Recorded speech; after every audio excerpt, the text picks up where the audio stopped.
Well, thank you all for coming out on this beautiful rainy day. My name is Debbie Kyrouac, for those of you that don't know me. I am both a member of the Native Plant Society of Texas, and I'm a Texas Master Naturalist. And I'm also a retired professor. I have a master's degree in biology, so I've had an interest in this for quite a long time, but now I get to play at it and have a little bit more fun with it. So we're going to focus on native plants, and I wanted to start off by reminding everybody kind of what we mean by native plants, because I don't always remember to say that, and we've run into some confusion sometimes at some of these little programs. So when we say native plant, we're talking about a plant that evolved here, that's been here since before settlers were here, right? It belongs here. Okay, so that's what we mean by native plant. And it is late summer. Typically it's pretty hot and dry, so I'm speaking to you about some conservation techniques, even though, you know, it's been raining outside. So keep that in mind. Obviously this is a little bit of an unusual August, so we'll talk a little bit about summer care, some things that I typically do at this time of year, and thinking ahead to it's about time to plant again, right? Okay, so this is what I planned to cover. I have some plants around my garden, and I thought of this because it's a word that seems to come up with other growers. My superstars. You know, what do I consider my summer superstars? And if I were to recommend that you have at least something in your garden that's going to make it through these hot, hot months, what would it be? What about watering? You know, what are the recommendations when it comes to watering? Trimming and deadheading, do you do some of that during the summer? And I wanted to talk a little bit about lawns and ground cover. And that's kind of from a conservation perspective, because I'm also very passionate about water conservation. So I thought I'd throw that in there as well. Okay, so my superstars and why I love native plants and why I have so many in my garden. First of all, you shouldn't have to water very much, right? If it's a native plant, it belongs here. And I challenge you to go out into any open field, any meadow, and look around. Are there not plants flowering? The answer is yes. Does anybody water them? The answer is no, right? Nobody's taking care of them, and they're doing just fine. So I always try to keep that in the back of my mind, that they really do belong here. They're fine here without my help. Sometimes this just makes us feel better, right? To help. We feel needed.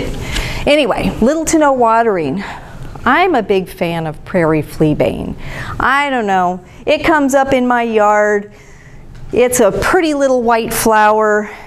It was kind of finished, and then we had a little bit more rain recently, and whoosh, I got a whole nother bloom of this beautiful little white flower. So I love it. I let it be there. Is that considered a weed? Or that's a great, great, great question. So what exactly is a weed? A plant you don't want. That's it. That's all it is. It's a plant you didn't want there. So to a lot of people, wildflowers would all be grouped under weeds, would they not? Yep. So weed is in the eye of the beholder, is what I would say, right? Right? If you don't want it there, it's a weed. Now, and some, I guess, would fall into that weedy category a little more than others, because if they make burrs and they get stuck in you, right? Or if they overgrow, you know, then they tend to really reside in that weed category a little bit more. But personally, I don't consider very many things weeds. Toxic? No. Poisonous? Okay. No. No. And it's a cute little thing. Shrubby little plant. I just love it. Autumn sage, a lot of people are really familiar with the sages, and mine is coming on again, you know, because we had some nice rain. And I will refer back to this one again when I talk about trimming and deadheading. There we go. Zexmenia, holy cow. Woo. If you want something that's going to make it through just about any situation, and by the way, I have some Zexmenia shrubs that are, no kidding, like that big. They can, mine's actually getting to the point where I could probably supply the whole county with Zexmenia. I need to start probably cutting some out. But it just does so well. And it's big and it's hardy, and it's got a fairly rough leaf. So I always use gloves when I work with it. It's kind of rough feeling, but it also means the deer don't love it, because it's really kind of woody and rough. But it just flowers and flowers and flowers, and the bees and butterflies and, you know, are all over it. Blackfoot daisy, boy, I love Blackfoot daisy. The only problem with Blackfoot daisy is it kind of has a mind of its own. And when I took the native landscaping class that we do through the Native Plant Society, one of the recommendations for Blackfoot daisy is that you use benign neglect when you take care of it. Don't look at it. Sorry, I'm not looking at you. I promise not to take care of you, because I swear it will just go blah and die if you take care of it too much. So it kind of has a mind of its own, and sometimes it spreads where it wants to spread, but oh, it's just beautiful when it blooms, and it does so well on rocky soils, and it kind of cascades over, you know, depending on where you plant it, you know, through beautiful rocky areas. But sometimes I have a hard time getting it started. What do the deer think of it? So I have some outside my fence. I have a fenced-in backyard, but then I have my front yard, and my side is not. The plant itself is kind of, it's just kind of a heavy, waxy sort of plant. The leaves are very, very tiny. They may pick the blooms off. I can't say they wouldn't do that for sure. But mine outside my fence are small yet. So I'm experimenting. Yeah. All right. Butterflies, of course, love all these beautiful native plants. We were mentioning a little bit about lantana. So that is the actual native lantana, in case you weren't aware. So it's the orange one. There are many, many other varieties out there that are being sold, and just FYI, they aren't actually native. Only the orange one. And I've been told, I have not dug into it really, but I've been told that some of the other varieties are a little bit more toxic to the local wildlife. The berries. Yeah, the berries. So anyway, that's the native lantana, and butterflies adore it. Rock rose, that's one I absolutely love, and if you get a little bit of water, it will whoosh, and you just get pink everywhere. This is one, though, that has to be protected a bit. This is inside my fence. I'm trying some outside the fence, and I have it caged right now. I'm going to see how big it can get. I'm probably going to have to plant some cacti around it. I was noticing out at Guadalupe River State Park one time, there was this lovely rock rose blooming and everything, but it's in the middle of a stand of cacti. There's a smart rock rose for you right there. Because yeah, it's kind of soft and yummy, and yeah, and I'm sure the deer will just clean off all the blooms. Prairie verbena, that's one that just grows all over my property. I just happened to get this one into my flower bed, and it's doing so lovely. And it's just a beautiful color, you know, because there is a lot of yellow out there, and I'm fine with that, but sometimes it's nice to intersperse some extra colors in there, and prairie verbena is a hardy one. Of course, the hummingbirds come around to your plants. That's not the best picture, sorry. We were having to play around with the size of my file today, but I adore flame acanthus. It is a very woody plant. This one they are inside my fence. I'm pretty sure the deer would nibble on it, given half a chance. But they make, I mean, the flowers are really only about that big, if you've ever seen it. Tiny, tiny, but tubular. But the hummingbirds love it. And if I'm not keeping up with my feeders, or I've got to go away, I know that my hummingbirds will stick around because they adore this shrub. It does have a tendency to, I even cut it back this spring a fair bit. It tends to really grow, and of course this year plants are even doing more of that, right? They're just growing out of control, and then it tends to just kind of droop out. But I've just kind of decided to accept that. I give it a pretty big space, because this one is, I don't know, it's about that tall. It's pretty big, and it does tend to kind of droop out.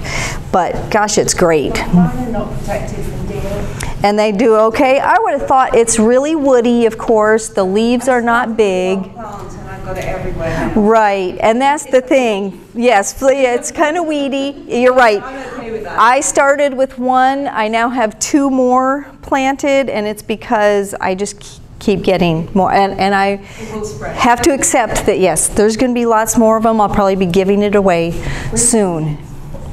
Yeah. That's the way I look at it, free plants. Free plants, I know, and free exchange, you know, with somebody else. That's a great opportunity for exchange. And just great color interest. I do like Turks Cap. I just think it's super pretty. But again, this one is inside my fence, and this is one that can tolerate some shade too, which a lot of our plants are really sun loving, and I know people have trees and whatever. This is shaded kind of some of the day, but that particular one is about like that big now. Do you have to water it? I water it some, and it depends on how much I want to see it keep blooming. It will carry on, you know, so that's another thing, you know, and I'll get to that when I talk about watering. That's just a decision you have to make for yourself, but it'll carry on without you doing it. It just will do a little bit better with, it will appreciate a little bit of extra water. Same as rock rose. Rock rose tends to like a little bit of extra water if you want to see the color. And some of the others don't care.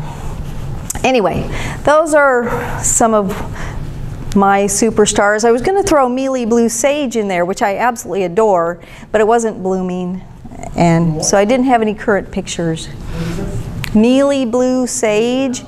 Yes, I love mealy blue, and it will also propagate itself quite readily.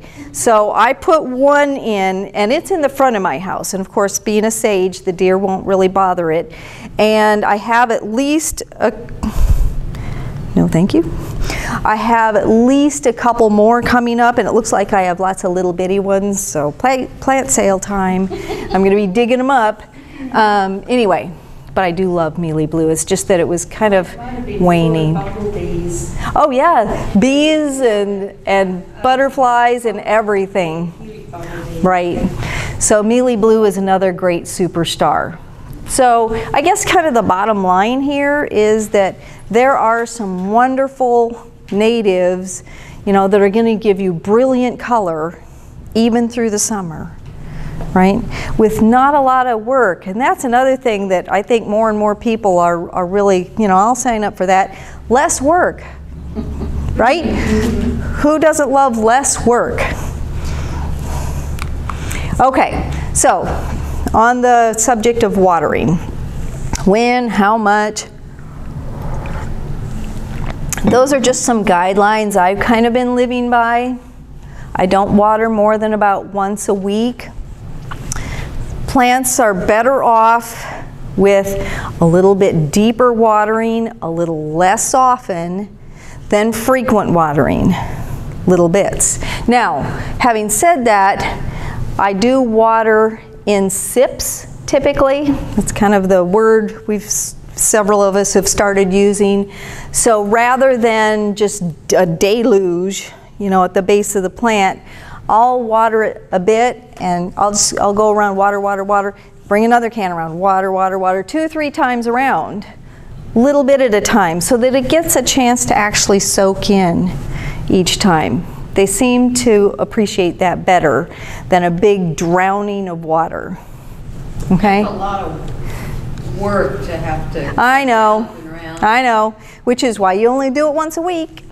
Don't do this every other day or something. And you don't necessarily, yeah, you can do it with a hose. I don't have hose that reaches all the spots in my property. I do, yeah. So I usually, in some spots I do, but in some spots I just use a watering can. And I've also kind of come to the conclusion over the last couple summers when we had some really wicked weather, you know, really, really hot and dry. I just sometimes get the feeling that unless you really want some color out front, that some of these plants would almost prefer to take a little rest during the summer. That sometimes I feel like I'm dumping water and they're just like, could you just stop? Just leave me alone. It's August, okay? You know, and they just don't seem to respond. And I water with rainwater because I have catchment tanks, and they're just like, just no. Can you water with gray water? Oh, sure, why not? Yeah. So I don't know, I'm on the fence sometimes with the whole watering business. Again, they're natives. Now, if they're new in the ground, if they're you planted them this year, you planted them last year, they may need a little bit more of your attention. But if they're well established, I'm not even sure we should be watering once a week. Right? You know, it doesn't rain here once a week. I don't touch it. It just, yeah. it loves it. Yeah, so, you know. Oh gosh, containers you're going to have to water constantly, like every day. I made a pact with it depends. Some of them dry out daily. Yeah, so I made a pact with myself, no more containers, except for I have a couple cacti in containers because I like to travel, you know, and just they don't last well in containers. I saw something online where you can take string and put it in buckets of water and then put it in the plant pot, and it'll suck it up. Okay. So I'm going to try that. Right, and you know, there's bulbs and various things you can turn over into the pot to dispense the water a little bit more regularly. If you really want to spend some money, there are little drip irrigation systems that are designed just for, or little sprinkler systems that are designed just for pots, if you really want to go that far. But I made the decision to just try to stop keeping plants in pots because it was too much work. And you know, plants are going to probably look wilty at the end of the day at this time of year, right? That's normal. If they still look wilty at 7 or 8 o'clock in the morning, they're probably needing some water. Okay, so just because they look wilty at 4 o'clock in the afternoon doesn't mean they need anything. Okay, so you can also watch for the wilting too. Trimming and deadheading. For me, it's just a matter of how much work do I want to do. Sometimes I don't. Is it necessary? No. It's not necessary, and it also depends on your goals and your priorities, right? What do you want to see? Out front, do you want to see some continuous blooms, you know, because it's the street side or whatever? Then sure, you can do some deadheading and it'll keep flowering. Some of the sages, like especially the autumn sage, that can get really leggy and it can actually benefit from even a summer trimming just to get some of that extra droopiness off. But for me, I prefer to let a lot of my plants go to seed. I want to collect it for myself, for trading, for the wildlife. So I may deadhead some, but I also want the seeds to be out there. So again, that's based on your goal and what you want your garden to look like as to whether or not you want to do a lot of that. But I like the whole, I'm an ecology person. So I want the whole ecosystem out there. So that's my priority. Okay, so a little bit about lawns too. And this is a great resource for lawn care. I always go back to their website if I want to look something up. And I put the asterisk there because I have a table on the next page which I took off their website. But one of the things they keep stressing to people over and over is to water efficiently. Water with the longevity and health of your lawn in mind. And I'll come back to that in just a minute, what I mean by all that. I know this is tough to hear, but remember, we live in South Central Texas. We do not live in Pennsylvania, Ohio, Illinois, where lush green lawns are just something that happens. I mean, I grew up just south of Chicago, right? We didn't do anything to have a lawn, it was just there, okay? The fact that we're trying to grow lawns here, I think is a problem. We shouldn't be doing it. Every HOA is going to tell you you have to, right? And it's in their bylaws and everything, and covenants. But honestly, we should not be growing lawns here. And here's my water conservation side of me. Every drop of water you pour on the ground is our drinking water. Please don't forget that. That is our limited source drinking water, which a lot of us are taking out of an aquifer.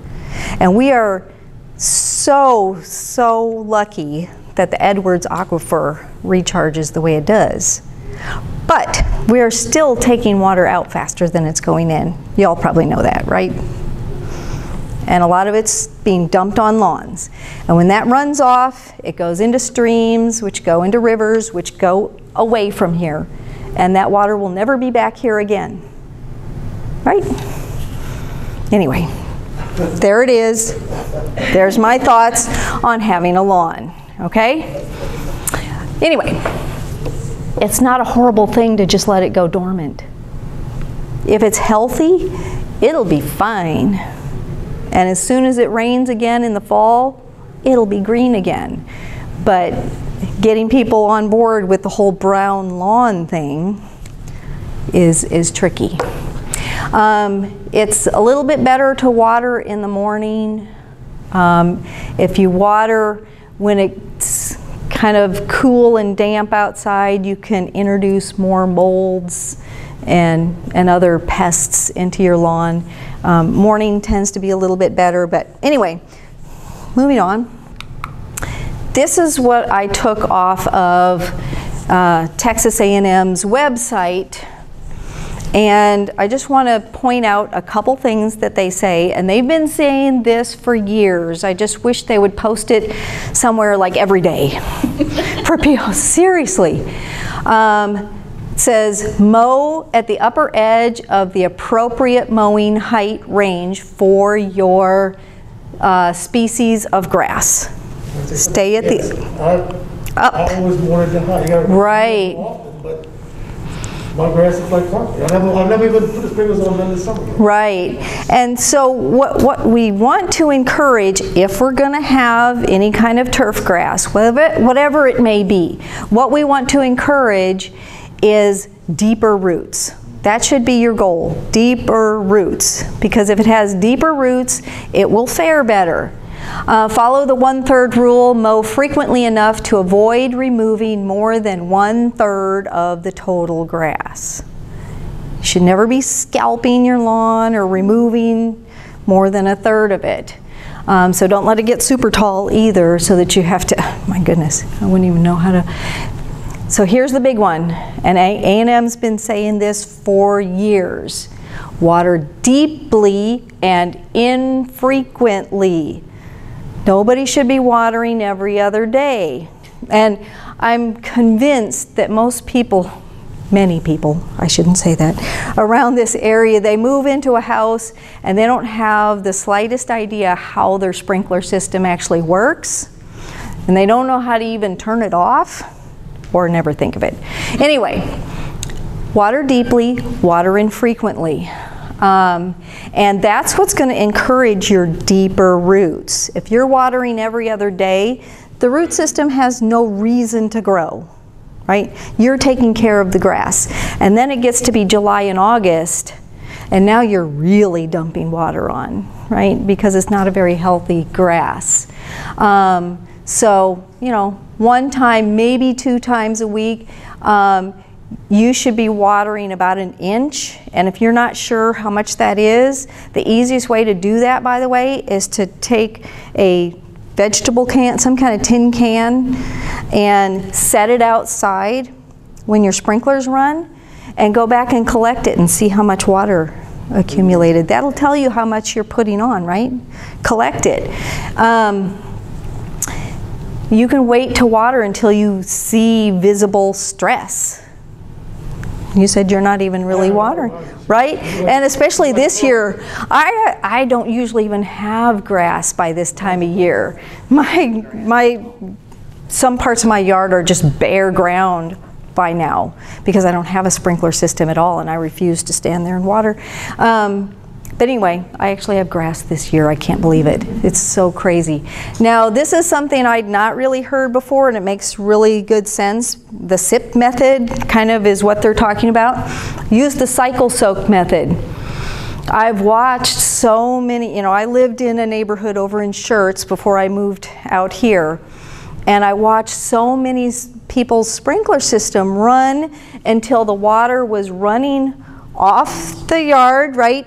Down the sidewalk, down the street. There was rivers, right, running down the street because they were overwatering. The ground couldn't even soak all that up.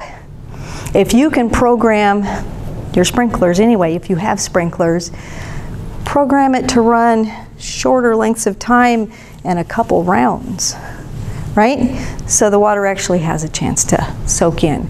So, you know, just do it smartly. Doesn't mean you can't have some turf grass, but be smart about it and have a really healthy lawn if you're going to do it. There are some great Texas native grasses that can be used as turf grass. Buffalo grass, and that's this guy up here that looks like a lawn. It's a little bit of a shaggy lawn, but it's a lawn. That's buffalo grass. Blue grama is the other one with a close-up. It looks like little eyebrows to me. when it flowers. Doesn't it? It looks like eyebrows. Anyway, those two are pretty popular as turf grasses.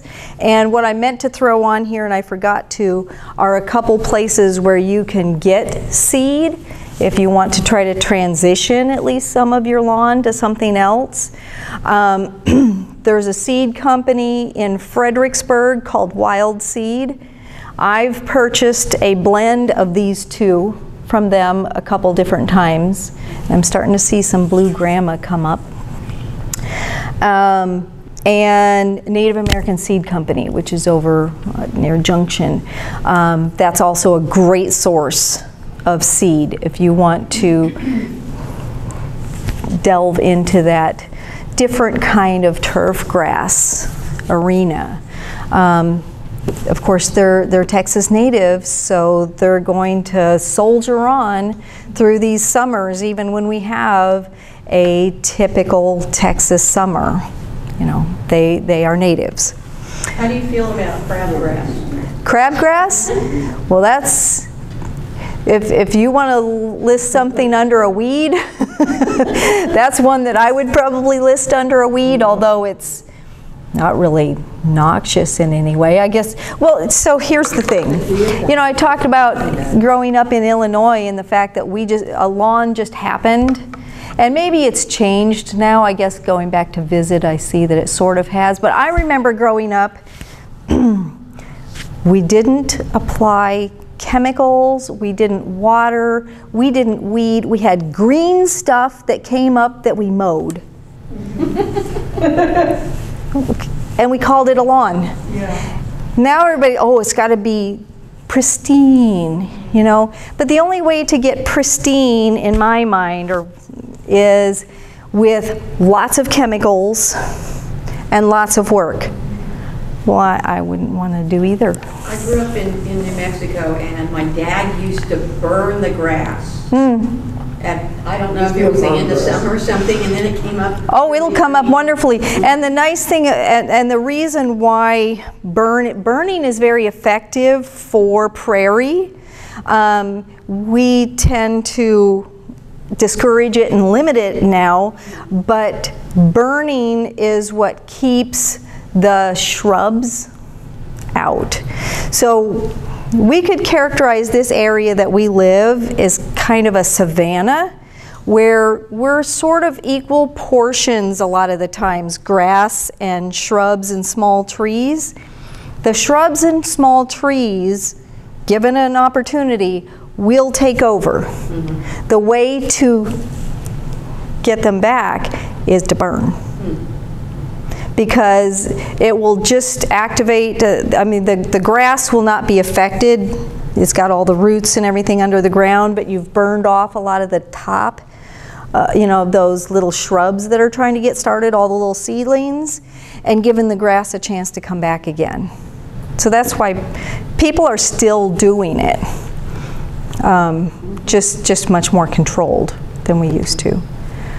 But I'm sure that, I'm assuming that's why he did it. Yeah. So there are some good Texas native grasses that you could consider transitioning to. Wild Seed has a sale on right now. Oh, do they? I picked up a fairly big bag when I just happened to be there. But, oh well, good to know. So Wild Seed is having a sale. Okay. And like I said, they call it their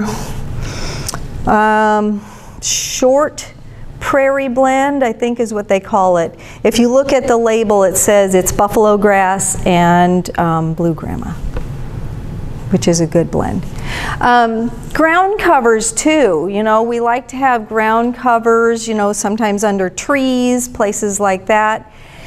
And there are some wonderful natives that work splendidly at ground cover. And going back to the whole weeds thing, this is something that most people dig out of their lawn constantly, right, and get rid of.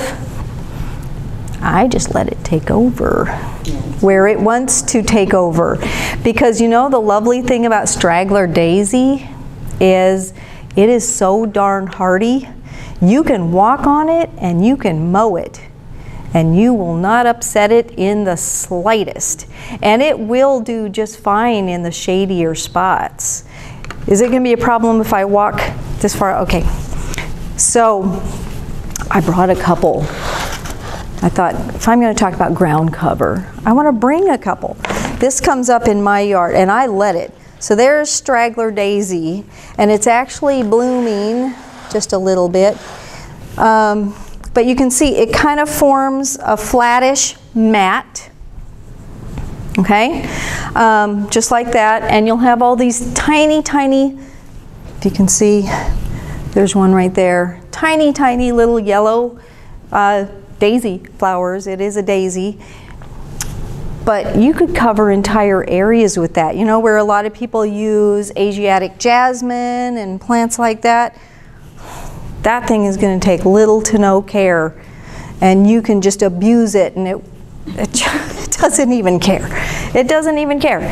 It's a great, great plant. And I keep trying to talk one of my friends in shirts into, she has a problem in her backyard with too many trees. She has raised the canopy of your trees to the point where they look like Dr. Seuss trees. Well, and these prevent all the volunteers coming down.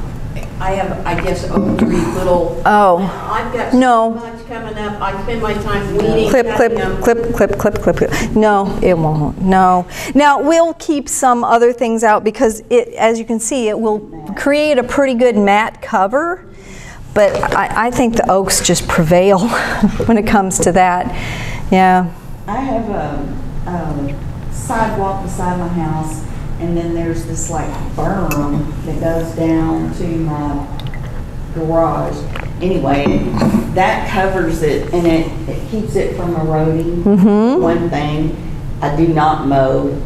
We don't do anything to it. Well, and this stuff doesn't even grow that tall. No. So, I mean, you know, it may get about this big when it's really, when it's got a bunch of rain. I usually have a few stalks that get big, but mostly it's going to stay in that range of size. And so it's just as perfect as it could be, and people are diligently digging that out of their pristine lawns. So it's okay for the deer? They don't eat it. I don't think they'll eat it. That's what I have in my backyard. Yeah, I have it through in a lot of my backyard, and it like she said, it covers up spaces so nicely. And sometimes it's where the grass doesn't seem to want to grow well. Yeah. So I just think it's amazing, and it wants to be here. So that's one. The other one is frog fruit, and that's the other plant that I have right here today. I dug a couple of these up out of my flower bed. So it's a little bit more of a trailing plant, as you can see, and it also makes a very tiny, tiny flower. It's related to lantana, so it's not a favorite of deer. Lantanas aren't typically loved, but oh my goodness. So against my husband's better judgment, I begged him last time he wanted to mow to leave some patches, because I have giant patches of this frog fruit in the sunnier parts of my backyard. It is a butterfly mecca right now. You could stand there and there's just like movement all around your feet, especially the little butterflies. Skippers. Yeah, the skippers and the little crescents and all the cool little butterflies. They adore it, and it's one of the few things easily providing good nectar during August. And so please don't mow that over, because unfortunately, as good a ground cover as frog fruit is, it's not as happy with being mowed. It can sometimes, the flower bits can grow up a little higher, and if you keep chopping them off, it can affect it. I just usually don't. It could probably handle a mow now and again, but I wouldn't. And honestly, I've seen it in lawns like when I was on campus. It's about this big, right, instead of that big. But anyway, it's another great ground cover. And as you can see, because of its vininess, it will spread pretty quickly and, you know, take up a pretty good area. Anyway, those are my 2 favorite ground covers. And when I see them come up, I just cheer. Yes, more of that, please. Because I don't have to take care of it, and that frog fruit doesn't really need water, like at all. I would never take care of frog fruit, or straggler daisy for that matter. I don't take care of either one of them. Yeah, they don't need us. I wanted to talk a little bit about where you might be able to get plants if you're looking to do some planting. It's a little, I personally don't plant in August. I usually wait till about October, but I just wanted to make sure I passed on some places where you can get native plants, and they do have staff that can help you. But sometimes it helps to go in armed with a book or a list of what you're looking for. But the Canyon Lake Ace Hardware, great little place. South Texas Growers out on 46, just west of the HEB and everything, so just out beyond here. Spring Creek Gardens is newer. They are, yeah, I know. I haven't been there yet. I asked him, I said, okay, do you have a native plant section? And they go, oh yeah. I said, native plants. They said, well, all our plants will grow here. And I thought, that's no, not that's not what I Yeah, so they're newer as a partner to us, and they're coming along a little more slowly in that sense. I think right now they're trying to build themselves as a little boutique-y kind of spot. So, are yeah. there native vegetables and herbs? I know that's probably a weird thing to ask, but Artemisia. you know, things that you can eat that are native to the area that will do better than just any old packet of seeds or any old, you know. That I have not. No. Yeah. Herbs, yes. The herbs all do well here, and I don't know. I mean, Artemisia is a native. What is Artemisia? Oh, wormwood. It's growing in my field, crazy, but it's very aromatic, and you use it like in sage burnings and stuff, and for potpourri and there are some books out there. I have one. I wish I had brought it. If I know. But there are some books that focus on edibles. Yeah, rosemary. Although rosemary didn't fare well with that freeze. They're having problems. They used to be really big. Oh, I lost mine almost entirely. I don't know what to do with it. I hate to get rid of it because the smell of the wood is still good. I decided, I cut back everything that was clearly dead, but I didn't dig mine out. I figured it's nothing lost to just leave it in the ground and see what happens when it cools off. Oh yeah, and so I don't know. I don't have anything, I don't think that's native, but yeah, thyme, oregano, basil, my goodness, all does so well here. Swiss chard, I do well, but I haven't specifically sought out natives for that, at least not yet. King Feed up in Wimberley is another one of our partners, and now King Feed, which I haven't added to my slide, has a second location right across from the Ace Hardware. It's right down the road. Oh, down the road from it, and they're very interested in natives, and they have a bunch. Yes, so that potentially is going to be another location where you can get some good native plants. You know, and I I mentioned I have this book. It's $2. Sorry, $2. Anyway, but it's a good resource. There are some adapteds in here as well as natives, but it very clearly tells you. But this is something I usually carry with me. Here's my poor beat up written in copy that I do take with me when I go shopping, because you know, if they don't have what I was looking for specifically, maybe I can find something similar, right? So to me, that's a good starting point. You can go online too. I got this in the mail a couple years ago from Saw's Garden Style. And I'm sure they have newer versions of this pamphlet too, or just online. And again, it's not all natives. They may not know what solids is. Oh, San Antonio water system? They have a lot of good information. They do, and they really do focus on natives. Yeah, they do some focusing on natives and water conservation and everything. This little book, it does specify, you know, whether it is a native and what it would be good for. So there are some resources out there to help you focus.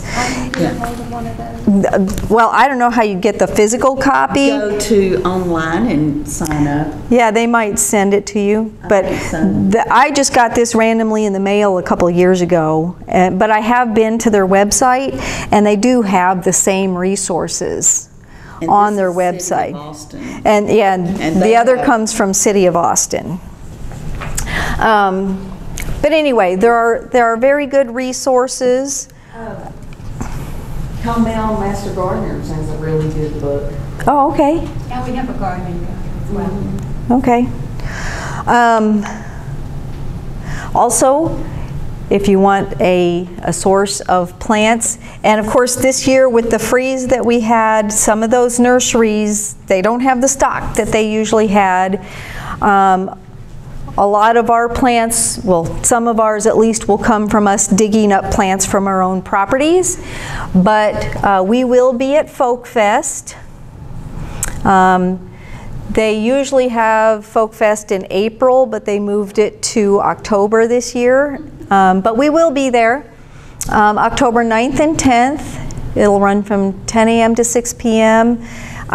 If you've been over to New Braunfels, it's the Museum of Texas Handmade Furniture, which is on Churchill Drive. It's kind of off the north side of that 337 loop. Anyway, it's a fun little event, and we hope to have a pretty good supply of plants to sell.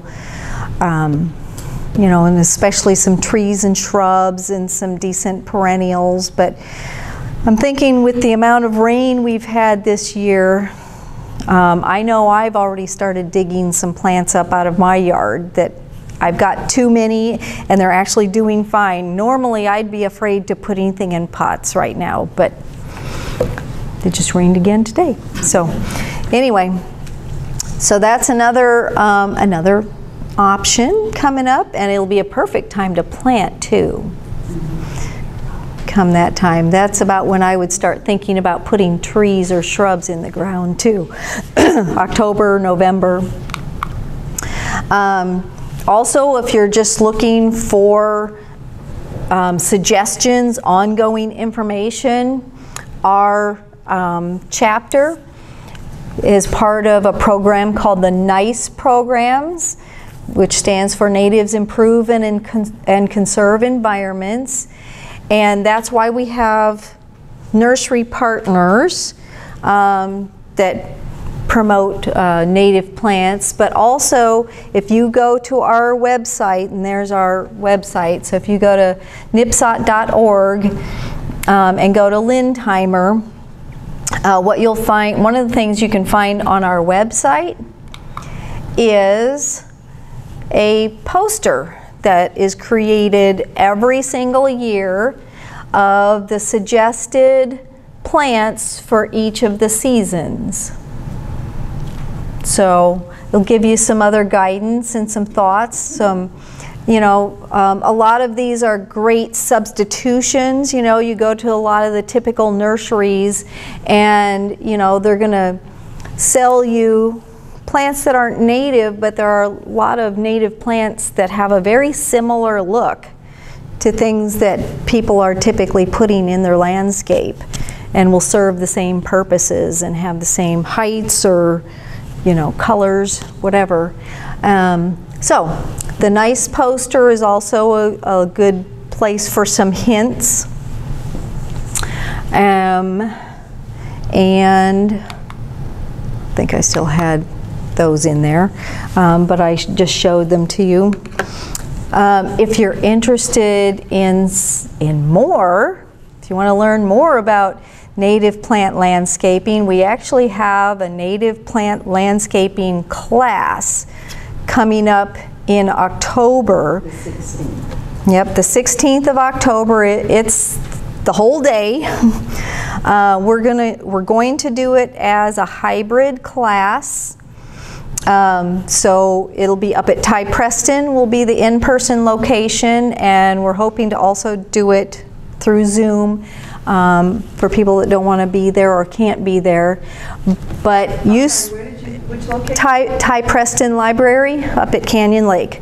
So it runs from 8 till about 4. It's a full day, but you get 2 different lectures. One is on landscaping, I do that one, and then one is on, it's basically a survey of a lot of different native plants, the ones that are chosen for, yeah, so this is a level 1 class. It's the first one you would take before you did anything else. And so there's a certain number of plants that are covered during that class, and you'll get an introduction to them. And then there's also a plant walk. So if you're there in person, you'll get an opportunity to walk around the grounds at Ty Preston, which is a great location. If you've never been up to the butterfly garden and the grounds, it's pretty amazing. And I know there's more gardening being planned here. Before the whole remodel, the Master Naturalists had some gardens here, some native plant gardens here, so hopefully that will be back. But Ty Preston has gardens that have been in for quite a while, and they're pretty fantastic. So anyway, you can go, if you go, let me back up, to the website, you can find out about the native landscaping class and the sign up for it. But you have to go to the state website, right? So just the nipsot.org part of that. And that will, that's the place you can go to sign up for that class. And of course, we meet once a month as a chapter. That was the other thing I was thinking about putting at the end and never got that far. We meet once a month. We're actually going to meet in person in August. I have a speaker coming that is going to talk to us about some aftermath of that big February freeze and some of his insights on what he calls microclimates. The fact that, you know, we have kind of expanded beyond our locale as far as plants that we're growing, and those are the kinds of things that we saw die, like our beautiful century plants. Those are actually high desert plants. They're from somewhere in Texas, right? But they're not from here. Anyway, so he's going to talk to us about some thoughts, right, from as a result of that big freeze. But we meet on the 3rd Tuesday, and I have some brochures back there. You're welcome to take those. 3rd Tuesday of every month, in person, and hopefully we'll be able to do it hybrid as well.